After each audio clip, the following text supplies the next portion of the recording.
noticed something today when I took the Polaris out. I was low on coolant. I was already at the trails. I was not going very far. I was just going to a location to shoot a fishing video that you'll see later. But I noticed something when I got back home. It's like, alright, I'm going to put coolant in it, make sure it's all topped off and everything.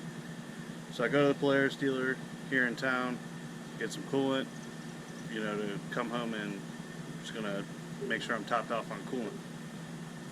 So I obviously do what everyone does and Google it, check YouTube. There's not one video about how to access your reservoir or access your radiator cap.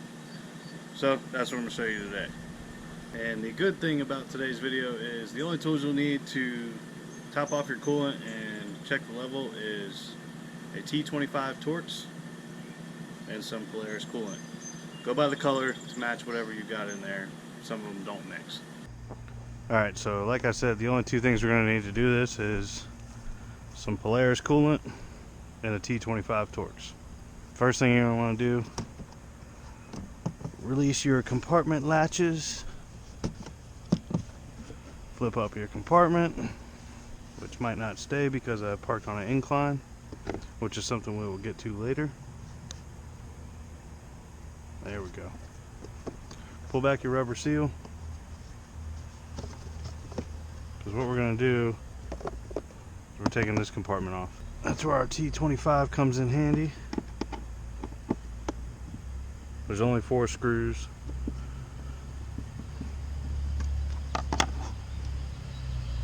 You see the coarse thread here? It's because it screws into plastic, so when we put it back on, we're not going to over tighten it, because you'll strip that out and then the screws won't stay.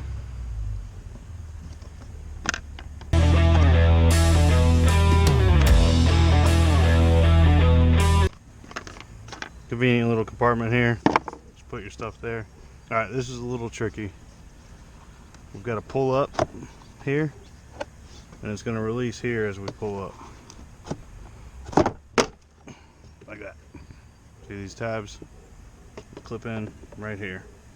Just pressure. Set that over here. Here's your radiator cap. Here's your coolant reservoir. See that? I think I need a little bit higher than that.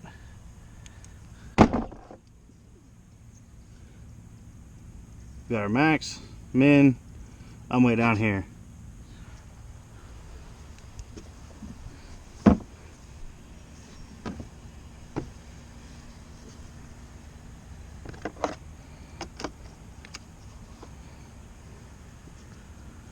Alright, so the way I like to do it, I work on cars for a living, so I deal with radiators all the time. I always like to fill here first, and then I fill my reservoir.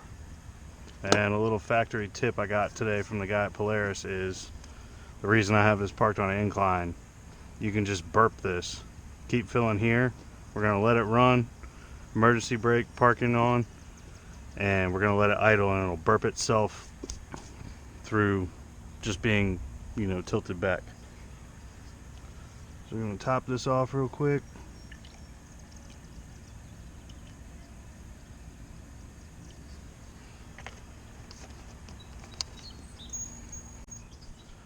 I'm going to top off the reservoir real quick as well. Here's our cap. Get that out of the way. Don't really see where a funnel would help you here, so we're just gonna wing it.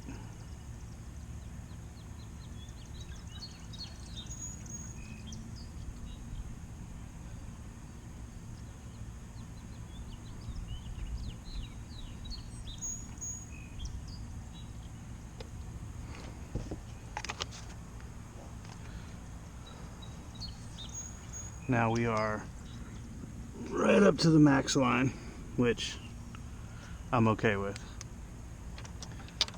To put this back on, it's got the overflow hose on it, so it makes it a little tricky. I like to back it off about 3 or 4 times, then come on with it.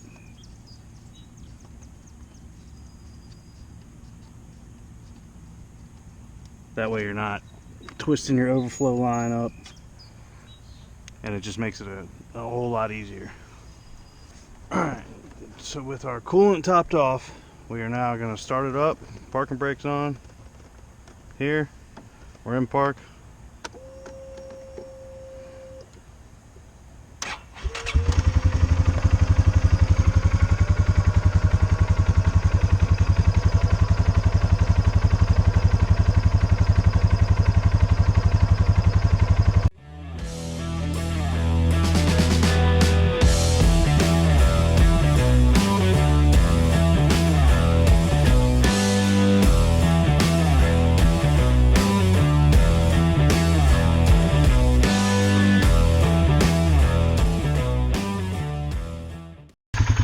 Alright, so this is run for a pretty good while.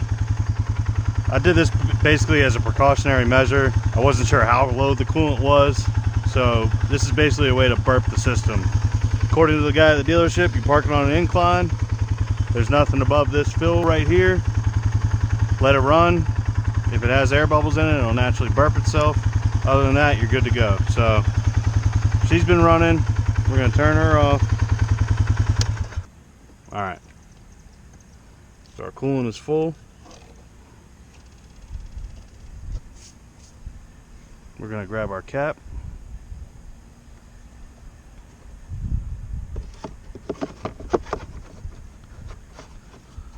A little tricky as well. Just saw how I did that there. Slide it in this way. Come down in the front first. Then a little tap there.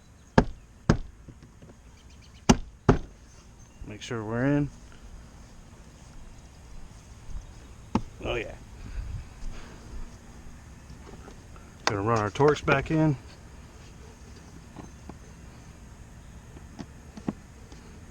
Remember, like I said, don't over tighten this. It's plastic threads. Big gnarly thread on the screws.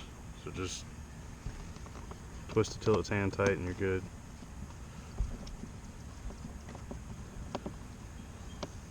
I wouldn't recommend using a power tool for that reason. Everybody gets a little trigger happy and then you go reaming all your threads out.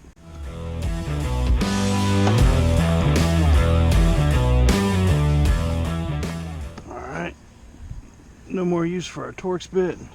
Now you take your rubber seal, run that back in this channel right here.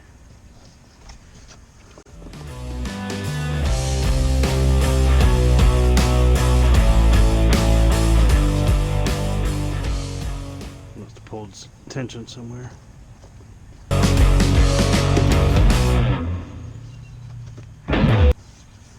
There we go. That's in. Hood cover down. Latch her back. One more check of the reservoir real quick. See how it didn't drop at all? That means it didn't cycle any more coolant than what we put in. So that's a successful top off. Alright y'all, I hope that was helpful. Like I said, I did a search when I was going to do it myself. I didn't find any videos. Figured out how to do it. Try and pass the knowledge on. Just park it on an incline. That's what the guy at the dealership told me. He said that's how they do it there. And it forces all the air bubbles to the top. Obviously I didn't have any. So we topped off the coolant and you gotta take care of these machines or else they'll break down on you. Thanks for tuning in. I don't know how in depth I'm going to get with quad repair and all that stuff, but I do fix cars for a living, so it's just a smaller vehicle. But yeah, if there's anything you guys want me to figure out and let you know how to do it, let me know. Hope this helps you. Thanks for tuning in.